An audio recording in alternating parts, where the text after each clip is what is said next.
अभी वक्त है एक मोटिवेशनल स्टोरी की। तो मैंने सोचा क्यों नहीं आज एक छोटी सी स्टोरी उठाते हैं और उस पर बात करते हैं। और इस कहानी का शीर्षक है सूझबूझ और धैर्य।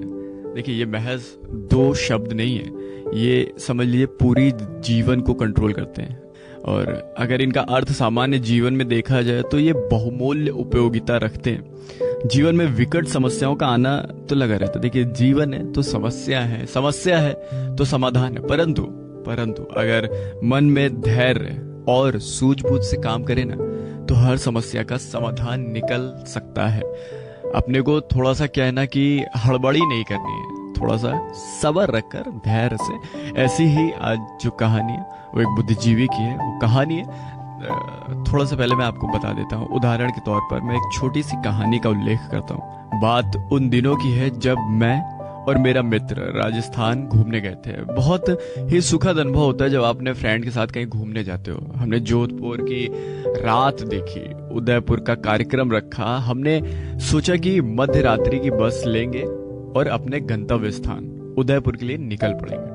सब कुछ हमारे प्लान के अनुसार हो रहा था। जैसे कभी निकलते हैं तो पूरा प्लान बनाते हैं ना, तो उसी के अकॉर्डिंग सब चल रहा था। आधी यात्रा के बाद, कुछ क्षणों के विश्राम के बाद एक अमुक स्थान है जहाँ पर बस रुकी। होता नहीं, अमूमन जब बस कंटिन्यूअसली चलती रहती तो एक स्टॉपेज ढूंढते हैं जहाँ पर हम लोग चाय और स्नैक्स खाते हैं। तो वैसे ही बस ने भी एक स्थान देखा और वहां पर रुक गए। उस समय जब बस रुकी तो मैं सो रहा था और मेरा जो फ्रेंड बगल में था वो भी सो रहा था। तभी अचानक हम दोनों की आंख खुली, क्योंकि एकदम से जब आप चल रहे हो गाड़ी में और रुक जाए तो थोड़ा सा होता है ना।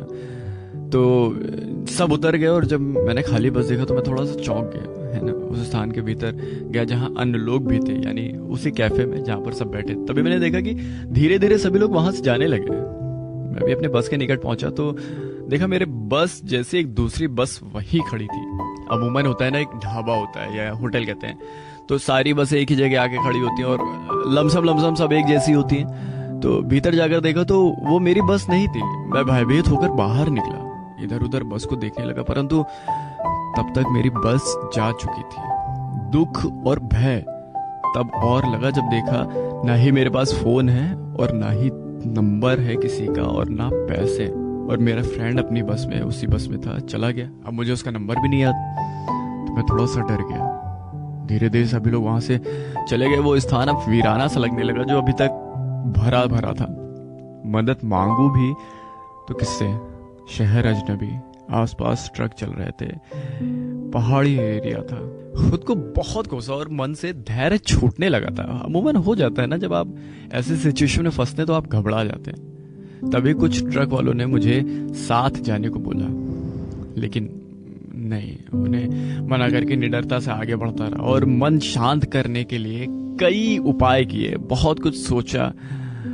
तभी उसी वक्त ईश्वर की कृपा से राजस्थान रोडवेज की एक बस वहां से गुजर रही थी। मैंने बड़ी मुश्किल से उसको रोका और उस समय मेरे मन में बस ये था कि किसी तरह सुरक्षित स्थान पर पहुंच जाऊं। वो बस बीकानेर जा रही थी। मैंने बस के ड्राइवर से अपनी बात सुनाई जो मेरे ऊपर बीती थी, पर तब इंसानियत पर भरोसा और बढ़ गया जब उसने मेरी मदद करने का भरोसा दिया। उस बस में मैं वहां आसपास के गांव के यात्रियों ने भी उसका पूरा सहयोग दिया। सबने मेरा प्रॉपर ध्यान रखा, मेरे से बस के बारे में जानकारी ली। संयोग बस, मुझे बस का नाम याद था। मैंने बस का नाम और ट्रेवलर्स का नाम बताया। उसने 2-3 लोगों को फोन करके उस ड्राइवर का नंबर निकाला जो मेरी बस को उदयपुर ले जा रहा था, और उसी फोन से उसने मेरे मित्र से भी बात करवा दी। उस पल मानो ऐसा लगा कि मैं पुनः जीवित नहीं हो जाता। जैसे होता है कि जब आप एकदम परेशानी में फंसे हो और एकदम से आपको समाधान मिले तो आप एक्साइटेड हो जाते हो। मेरे मित्र ने भी भयवश उस बस को कुछ दूरी पर रुकाकर मेरी तलाश शुरू कर दी। मैंने उस रोडवेज के ड्राइवर को शुक्रिया कहा और बोला, आप मुझे वहां तक छोड़ दो, मैं वहां जाकर आपको पैसे दे दूंगा। उसने मुझे वहां तक पहुंचा दिया जहां मेरी बस और मेरा मित्र खड़ा था, और बदले में उसने मुझे सावधानी से रहने की हिदायत दी और बिना पैसे लिए चला गया। ये बात मुझे समझ नहीं आई। उस समय वो किसी फरिश्ते से कम नहीं था।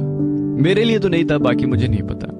यहाँ मेरे मित्र और मेरे बस के यात्री ड्राइवर ने मुझे डांट लगाई, परंतु उनकी डांट भी मुझे सुखद लगी, क्योंकि मैं गलत था। इस अनुभव से मैंने मेरी बहुत सारी भूल सुधारी है।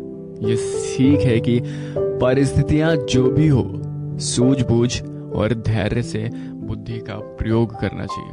अगर आपको ये कहानी अच्छी लगे तो जरूर बताइएगा, है ना? क्योंकि जिंदगी में अगर धैर्य नहीं है तो याद रखिएगा, जिंदगी मुश्किल हो जाएगी।